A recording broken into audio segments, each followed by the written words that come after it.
За самцгаано топхэнд энэ өдрийн мэндийг хүргье. За өчигдөр Америкийн Чикаго хотод за нэг хай скуулийн хийм Америк хүүхдийг гэрт нүргэж өглөө. За бараг 15 минутын газар. За тэгээ зүгээр явсангүй баахан буу халлаа. За хүүхдийн хувьд бол нэлээд ууртай, уцаартай, стресстэй байна.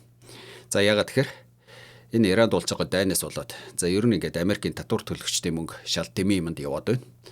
За гэтэл Америкт ерөөсөө амьдрал сайжрахгүй байна. За хятад бол одоо бүр Эстоник AI гэдэг чинь одоо компьютер робот гэдэг чинь бүр бараг л тулчаад одоо эцэстээ тул хөгжчихэд байна. Гэтэл Америкт бүх юм хуучнаараа байгаад байна. За бензин түлсний үнэхтэл одоо ингээд сүүлийн 7 хоногийн дотор Америкт за энэ Чикагод бүр амар нэмэгчлээ гэдэг. За энэ нь бол одоо яалтч хүүхлийн зөвшөөрөхөөс арга байхгүй. Өчигдөр Чикагод явж байгаад үзсэн чинь 1 галлон баг $5 20 хэдэн цент. Чикаго тийм үнэтэй болсон байсан. Тийм өндөр үнэтэй байхыг би л ойрын хэдэн жил хараагүй юм байна. Тэгээд бодлоо л тэр их үедээ одоо нэг Америкчин болохоор Ираны дайн тэндээ болно уу яана уу ер нь биднэрт бол хамаагүй тэндээс бид нар ерөөсөө төлс мөс авдаггүй бид нар чинь нэг газрын тос одоо энэ төлшөө өөрсдөө бэлтгэждэг бусад улсуудад зарсан ч болно гэдгүйсэн чинь тэгсэн чи бас тийм биш юм байна л да. Ираны дайн эхлээд хэдхэн хоногт Америкт ингээд төлсний үн ингээд замбраагүй нэмэгчлээ. За мань мэтэн ч яг нэг ойр зур явдаг болохоор хамгийн гол нэг Америкт чинь таракны бизнес эрхэлдэг монголчууд маш их байдаг штэ. За тарак гэдэг чинь дизелээр явдаг. Тэгээд өдрийн одоо бүр хэдэн зуугаар ингээд зөвхөн нэг таракнд бензин авч идэх хүмүүсийн хувьд за бизнес бол одоо маш хэцүү байгаа. Тэгэхээр энэ бол ерөөсөө нэг сайн биш. За эргээд ярианд ороход хүүхэд ингээд л байна л да. Ер нь бол тэнд одоо юугаа энэ нэг луунгаа иднүү, лагаа иднүү, өхнөө, хаднуу ер нь ямар хамаатай. Америкчууд яхаараа энд оролцох хэвээр гिचл яриад нэлээ стресстэй. Тэгээ би тэн дээр нэг ойлгуулахыг хичээлээ. За энэ нь болохоор ер нь хараа нэг юм байдیں۔ Одоо ингээ бид нар гэртээ за нэг ялангуяа манай монголчууд яг нэг иймэрхүү штэ. Гэртээ л ингээл гой юм аваад одоо гой брендийн хувцас унаар аваад гой брендийн одоо ТV гар утас аваад тэгээ гэртээ ингээл нэг юм супер гой амьдрах гал гэрэл нэг тогтчулах гад. За тэгээ гэрээ нэг тогтчуулаад дуусангуудаа одоо нэг бүргэд хаалга маалах хийгээл нөгөөдгөө хаалгандаа хэд хэдэн цооч хийгээл тэгэл ингээд за яг гоё болчт юм байж. Үнэхээр гоё болчт юм байж. Гэр орноо тогтчуулаад. За гисэн чинь гэрээс гарахтаа заавал нөгөө давхар хаалгаа одоо нөгөө баахан цоожоор нь цоожлохгүй болохгүй. Тэгэхгүй ингээд явчих юм бол хулгай шороод юмыг нь хамчна. За гэрээс нь гарсан чинь одоо нөгөө гудамж юу н гарангуутл одоо нөгөө баахан хүмүүс чагнаалтаа ууртай стресстэй одоо утаатай эсвэл төвчрэлтэй ийм ингээд угтахаар хүн үнэндээ жаргалтай байдаг юм. Яг нөгөө гэртээ хичнээн гоё орчин бүрдүүлсэн ч гэсэн одоо нөгөө гараад хорооллоо ингээ гой бүрдүүлж чадахгүй бол тэр хүн хизээч аз жаргалтай байхгүй байхгүй. Тэгэхээр юу ярих гэдэг вэ нөхөр одоо энэ Америк нэгдсэн улсад тэр хүүхэд одоо жишээлх юм бол гэр орноо гой тогтчуулаад гэртээ гой тогтоо үйж болно. Тэгвэл гэртээ хүн хизээч аз жаргалтай байхгүй. Гараал явна хот нь хэрэг одоо аюултай одоо юу гэдэг уурдаа уцаартай үнэхтэй одоо хулгай зэлгээ ихтэй бол тэр хүүхэд хизээч гой амьдрахгүй. Тэгэхээр гой амьдрахын тулд яг хөхөр ганцхан гэрээ биш хотоо ингээд аюулгүй гой болох ёстой амар амгалан болох ёстой. Тэгжээж тэр хүн жаргалтай амьдрна. За ингээд ганцхан хот нь ингээд одоо гоё болчлоо гэх тэр хүн жаргалтай амьдрт юм уу үгүй л дээ.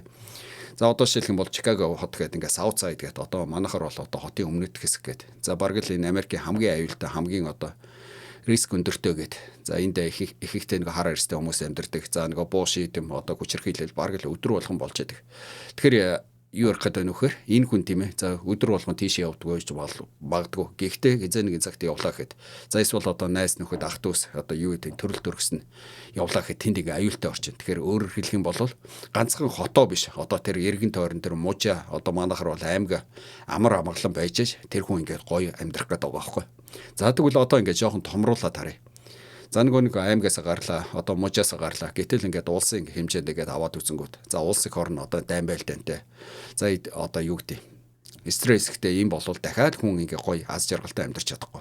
За тэрэн шиг одоо бүр ингээд томруулаад харангуут одоо ганцхан танаа улс ингээд гоё амьдарч яж магадгүй 50 сайхан амьдарч яж магадгүй гэтэл энэ дэлхийн ертөнц гэдэг чинь ингээд аюултай одоо дайм байлдаантай төгшөөртэй байх юм бол дахиад бид нар ингээд гоё амар амгалан амьдарч чадахгүй. За нэг ялангуяа одооны энэ дайн одоо саяны энэ Ираны дайн гэхэд энэ Ираны дайнаас болоод за одоо шилэх юм бол Америк нэгдсэн улс өөрсдөө нэг түлш шатгуунаа үйлдвэрлэдэг. За бусад улсуудад одоо ингээд зарах болцоотой гэж байгаа улсад ингээд одоо дайн эхлээд хэдхэн он жахад баг 20-д чоноог байхад бензин төлснийх нь үн ингээд өсөд эхэлчихэж байгаа байхгүй. Тэгэхээр энэ юу хэлээд байна вэ гэхээр энэ дэлхийн ертөнц энэ олон улсууд бие биенээс ингээд бүрэн хамааралтай байхгүй. Тэгэхээр тэнтиг дайн болоод байхад тэдний асуудал гэдэг ингээд хайчих юм бол за яг хоо 1 хоног 2 хоног 3 хоног дахиад таны амьдрал ямар нэг юмар дутаад эхлэх байхгүй. Тэгэхээр эндээс юу хэлэх гээд байна вэ гэхээр манайхаа одоо нэг манайхан энэ монголчууд ингээ яриад байдаг штэ. Ер нь бол тийм ээ. Одоо нөгөө бид нар л болж ивэл гээд. Гэтэл яг тийм биш юм байна. Бид нар тийм ээ хизээ сайхан амьдрах уу, хизээ гоё амьдрах уу гэхээр ерөөс амар амгалан байжээш. Ерөөс хамгийн гол юм. Үүнээс одоо гэр орондоо гоё брэнд авчраад, одоо гоё үнэтэй машин унаад, эсвэл гоё брендийн хувцас унаад өмсөөд, эсвэл одоо нэг 17 бариад юм хүн амар амгалан болтгүй юм л да. Одоо энэ Америк гэдэг миний энэ амьдарч байгаа одоо байр ерөөсөө нэг юм нэмхэн ганцхан модоо алхалтай. Тэгээд тэрэн дээр ерөөсөө ганцхан нэг юм цоочтой. Тэглээгээд тэгэл гарахтаа тэрийг цоожилж чинь одоо ингээд сүүлийн хэдэн жил хулгай зэлгээ ороод ийм байхгүй. Ямар ч хэлсэн амар амгалан байгаад байгаа. Сэтгэлээ амар амгалан байгаад. Тэгээ илүүд доо идэх хоол одоо өмсөх хувцсандаа санаа зовхгүй. Тэгэхээр тэр хэмжээгээр би бас нэг амар. Гэхдээ үнэхээр амар юм өгвөл бас шийдэх асуудал зөндөө байгаа байхгүй. Тэгэхээр би монголчуудаа одоо ингээд асуудал болж байна тийм ээ. Бид нар яг өнөөдөр жаргалтай байж магадгүй. Одоо ингээд бусад асуудлуудыг одоо энэ улс төр эдийн засаг одоо энэ улсын хооронд болохгүй бүтэхгүй байгаа. Шудраг бус асуудлуудыг за тэр шийддэг хүмүүс нь шийднэ үс надад хамаагүй гэдэг ингээд яваад байж болно. За яваад байлаа гэхэд хизээ нэгэн цагт. За танд биш юм байлаа гэхэд таны өөр хүүхэд одоо гэр бүл хин нэгэн чи одоо энд ингээд. Тэгээ тэр үед ингээд бид нар уйлах толгоогоо шахах. Тийм л юм болж байгаа байхгүй. Одоо ингээд манай улсад янз бүрийн асуудал. Одоо хүүхдийн одоо ингээд эрхийг зөрчсөн эсвэл одоо юу гэдэг айлгас сүрдүүлсэн. За эсвэл одоо эмэгтэйчүүд эрх инээ тэрэ. За эсвэл одоо хүний улс төрийн эрх мэрх ч юм уу. Тэгэхээр тэр болгонд л одоо уг нь бид нар айл болохоор л оролцож айл болохоор дуурж л үйжээж энэ нийгмээ за одоо бүр дэлхийн ертөнцийг амар амгалан болдгоо мэхэд ядаж улс их орноо гоё ойлгочихын тулд тэгэхээр би бодоол байл да. Ер нь монгол хүмүүс одоо хизээ аз жаргалтай байх. Бид нар бол тэр тэргүй нэг их одоо сая доллартай том хаустай одоо нэг тийм дэлхийн супер гүрэн шиг байхыг хүсээгүй шүү дээ. Гэхдээ зүгээр нэг юм одоо авдаг зайлн юу гэдэг идэх олон өмсөх хувцсандаа хүрчдэг. За тэгээд эрүүл одоо өвчин зовлонгүй. За тэгээд янз бүрийн стрессгүй. Одоо ингээ монголчууд бие биенийгээ одоо харааж зүхэж хардггүй. Гой хүнд итгэлтэй ханддаг. Зүгээр нэг юм нэг амар амгалан ийм л нийгмийг одоо бүтээчих юм бол баг энэ Монголын жаргал юм болов гэд. Тэгэхээр энийг бүтээхийн тулд ингээ хүн болгоны оролцоол ингээ хэрэгтэй юм шиг ингээ санагдаад байгаа. Тэгэхээр өнөөдөр ингээд энэ одоо надад тохиолдог бол одоо хамаа алга. Эсвэл одоо тэнд явж байгаа бол за миний хүүхдийг ингэчээг бол болоо гэд ингээ залбираа явж явах биш. Ерөөсө болж байгаа бүхэл асуудлууд дээр оролцоо явах юм бол тийм л нийгэм л одоо ер нь цэвэрштэй юм байна. Тэгээд буруу бүхэн ингээд арилтын байна л гэсэн нэг тийм л ингээ бодол төрөөд байна. За энэ Америкт нэг ялангуяа Чикагод одоо нэг хараа ирсэн хүмүүс гэдэг байгаа шүү дээ. За эдгээр ингээд одоо өнгөрсөн жил гэхэд ингээд та нар бүгдээрээ санаж байгаа Америкийн Миннесота мужид ингээд нэг хараа ирсэн ингээд одоо цагдаа нар тэгээ баримтлагатай одоо нэг хоолойг ингээд боож агаад ингээд алдсан. За тэрнээс болоод ингээд Америкийн одоо бүх л хотуудаар за ёстой нэг эсэргүүцэл тэмцэл инээ тэрэ болоод бөө юм болоод одоо сүүлдээ нөгөөх нь даамжраад одоо хотын төвийн дэлгүүр хоршоо моршоо тонж бариад ингээд. Тэгэхээр эдгээр ингээд одоо бас нэг тийм манахыг утгад ингээд давуу тал байгаа даа байхгүй. Бие бинийгээ гэдэг. Тэгээд өнөөдөр болж байгаа асуудал маргааш надад тохиолдож болно гэд бас боддог. Тэгээ иймэрхүү асуудлуудыг одоо ингэж бүгдээрээ ингэж дуу хоолойгоо өргөжээж энийг ингээд шийднэ гэдгийг ингээд ойлгодог. Тэгэхээр тэрний хүчинд одоо ингээд нэг арьс өнгөний үзэл одоо энэ бас Америкт ингээд тодорхой хэмжээнд ингээд бариад байт юм болов гэд. За хэрвээ ингээд юу гэдэг одоо тэр ямар биедгцэн биш эсвэл одоо миний гэр бүлд ингэсэн биш надад хамаагүй гэдэг ингээ хүмүүс нь ингээ хэрэг амаа өртөг байсан бол за өнөөдөр энэ арьсны өнгө үзэл за аюултай хэмжээнд байх байсан баг л гэдэг.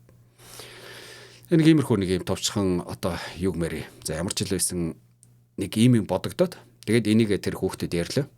Тэгэхээр тэр одоо Иранд очиод одоо дайм байлдаанд оролцож байгаа инээ тэрэ бол бас нэг тийм хоос юм бишээ. Ер нь бол одоо настай одоо юу гэдэг дуршлагтай хүмүүс ач холбогдлыг мэдж байгаа болохоор тэрэнд оролцож байгаа. Оролцох шаардлагатай байгаа болохоор тэгж байгаамаа гэдэг. Тэгээд одоо хүүхдийн хувьд бол зөвхөн гэр орондоо амар амгалан байх гэдэг. Гэтэл гэр орондоо биш. Хоттой, улстай ер нь дэлхийн орчин амар амгалан байж ш. Тэр хүний аз жаргал одоо тэр хүн жинхэнэ утгаараа амар амгалан байна л гэж тэгж л ойлгуулахыг хичээлээ. Тэгээд ямар ч үсэн ойлгосон байх гэж найдаж байна. Миний хувьд нэг Польшид сургуульд өгсөн та нар бүгдээрээ мэдж байгаа. Би маш олон бичлэг дээр маш олон удаа ярьсан. Тэгээ нэг ганц юм боддог юм нь болохоор 1945 он гэдэг чинь одоогоос 70-80 жилийн өмнө тэнд одоо дэлхийн дайм болж байсан. За ерөөсөө аюул бол зүгээр хизээл бол хизээ нэг сум орж ирэл дэлбэлэх. За тэгэл энэ тэнд явж байгаа ерөөсөө маш аюултай байсан. Гэтэл одоо ингээд 80 жил өнгөрч явахад би одоо ингээд монгол хүн тэнд очиод амьдрахад яг л гэртээ байгаа юм шиг 50 амглаа. Гэтэл одоо ингээд Америкт ирэхэд яг л ингээд бас аюулгүй.